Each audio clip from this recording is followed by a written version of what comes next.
She staggered back, her cheek burning. The crowd roared. Let me tell you how it all started. They spoke with hushed voices. She said they needed money for fruits, sugar, and food. He asked, why money for food? They had food at home. She responded that he was careless. He thought they were talking about food. She said it was never about one thing with him. Was it? She had slept in the hospital with his sick child while he expected her to go back home, cook, and then return. He was an insensitive man. He did not answer. He leaned against the wall. Mothers filled the hospital ward with their children, some resting, some walking about. His wife sat to his right on the bed with her boys asleep beside her. The boy had broken his leg the day before.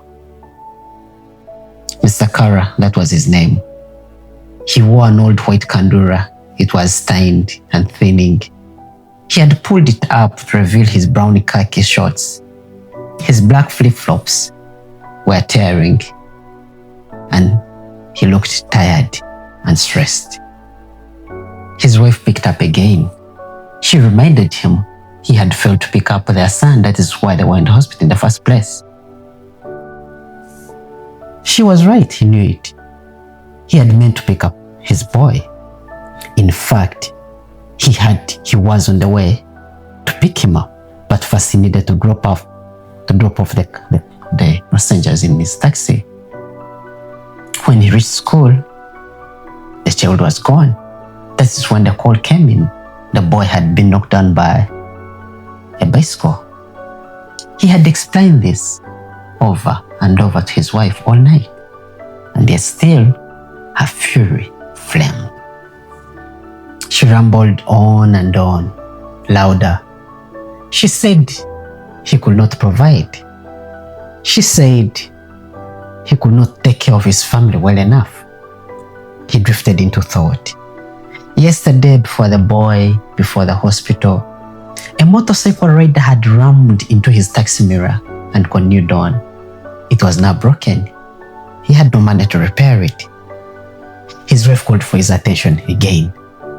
She accused him of failing them, her and his boy. His thoughts had now drifted to his boy.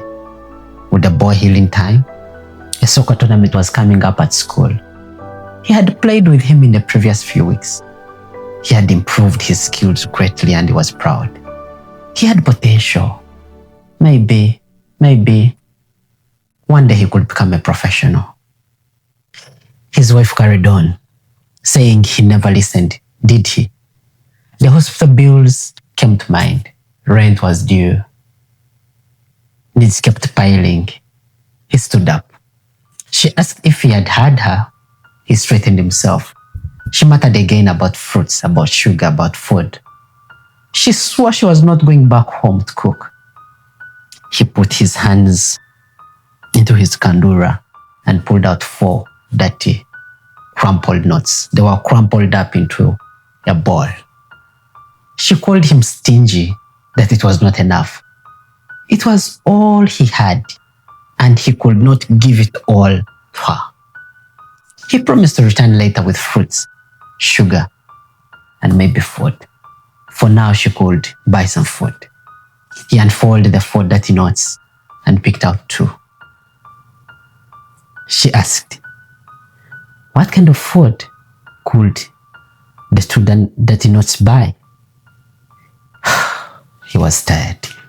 He told her to stop it. Other people in the hospital turned towards them. He lowered his voice. She could buy breakfast for now. He was going to search for more money. Then, when he returned, they could have more food. Outside, the wide streets were clogged up with cars. It was a cluster of congestion. It was the usual jam, loud and chaotic, honking, engines rumbling, matatu conductors shouting, pedestrians pacing the pavements, motorcycles here and there. This was how mornings always were here. Mr. Kara pushed his taxi slowly into the jam.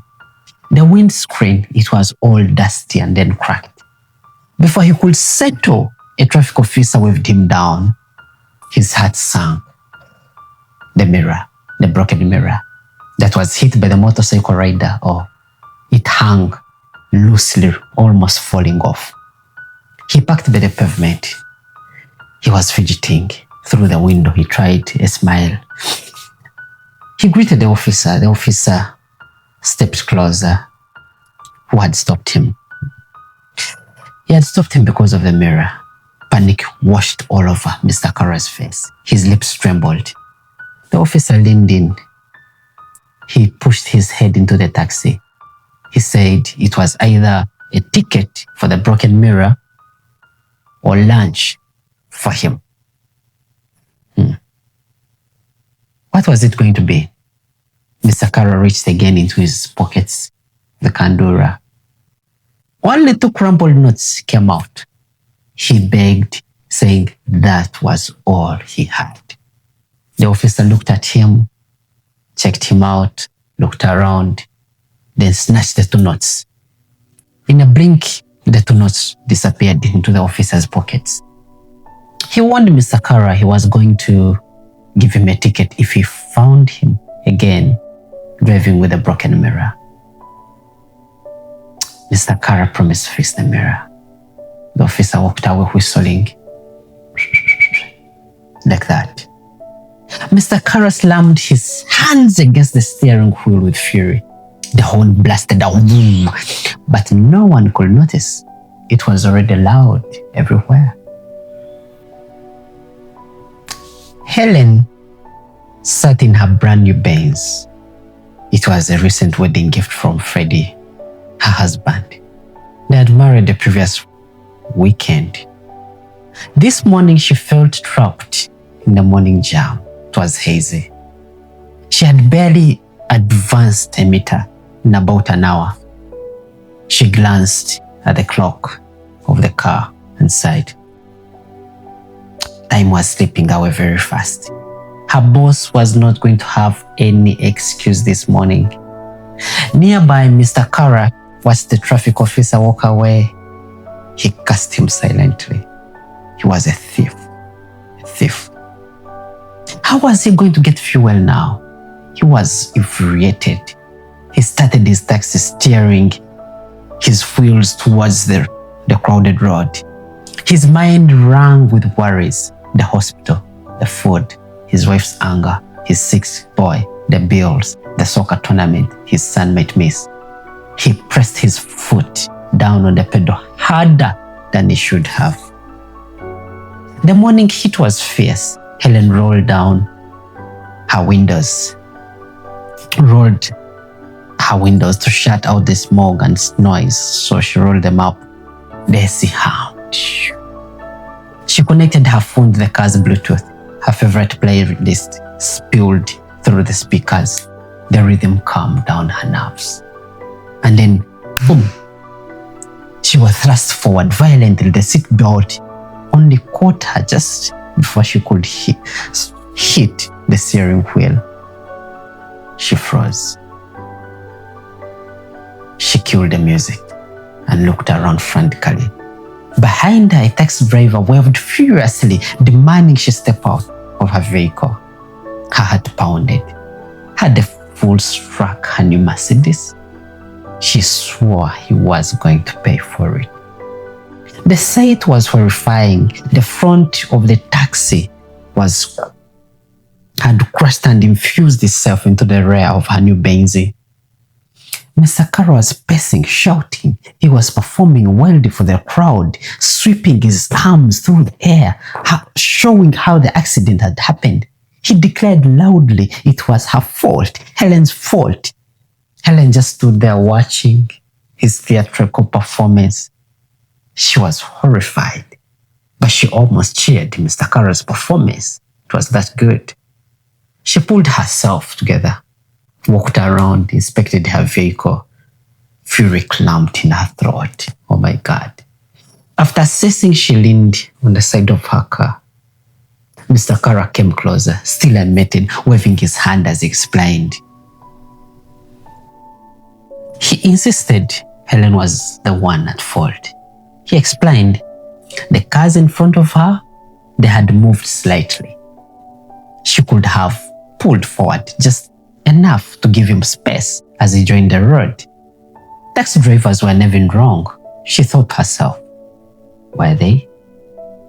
She straightened herself up, found her voice. She demanded he pay for the repairs of her Mercedes. Jay, what was this woman talking about? He could not believe his ears. Pay for a Mercedes? Impossible. He had no money. His wife and son were waiting in the hospital. They needed food. They needed sugar. They needed fruits. His tax was already ruined. Fear and anger surged in his chest. A crowd closed in, buzzing like spectators at a street show. Mr. Kara stepped closer, asking her to repeat her demand. She did. He did not think. He should have stopped to think, but he never stopped. His hand rose at once. She did not see it. He struck her cheek so hard. The crowd fell silent. That a pin could have dropped at that moment in that crowded congestion, that everyone could have heard it. People were awash with surprise. Who strikes a woman? Helen staggered.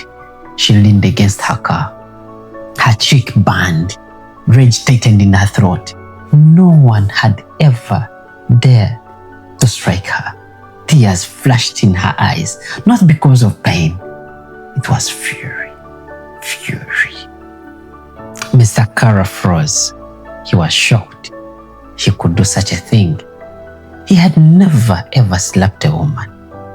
On a few occasions, yes, he had fought with fellow men here and there, beaten some and got beat by some. But never ever a woman.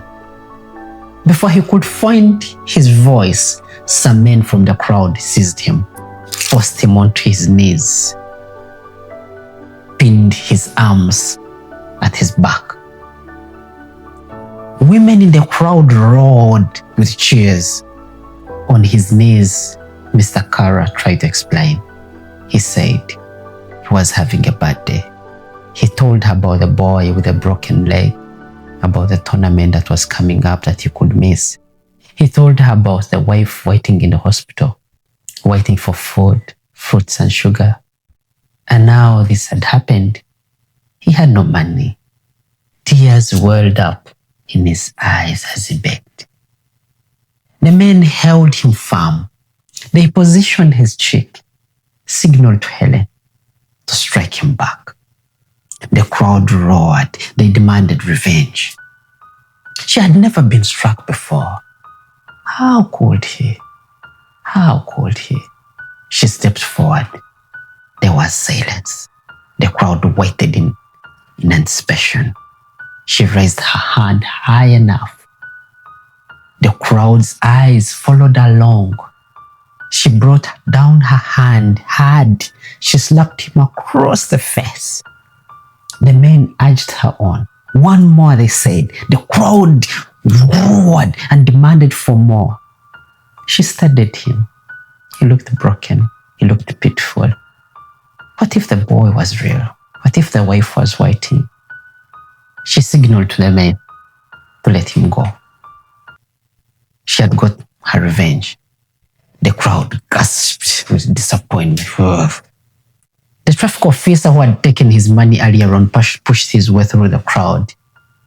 The men let him go. They were disappointed. Helen told Mr. Kara to go find his boy and wife, if they existed at all. He wanted to explain further, but she refused. Her insurance would take care of her bins. He climbed back into his matatu taxi. As the crowd dispersed one by one, Helen took the traffic officer aside. Ladies and gentlemen, that was our story for today, the fury, the jam and slap. It was more than an accident. It was a day when desperation clashed with rage. A man striving for his family in a very unforgiving place. And then he made choices without stopping to think. And sometimes you should stop to think. At EzroniX, we tell these stories to remind us that every road carries countless lives, like that jam. And clashing journeys will always be there. Some meet in fury, some in despair. Yet the lesson remains that mercy and forgiveness and kindness must stay central for us to live together in all that chaos. If stories like these speak to you, support us by subscribing, liking and sharing and commenting, please. We need that engagement. Join the EzroniX community too through the link for our newsletter in the description. Or visit our website for more stories that you can read in your own free time. The link is also in the description. So, until next time, I remain Ezron here at EzroniX. Keep the conversation going. Adios.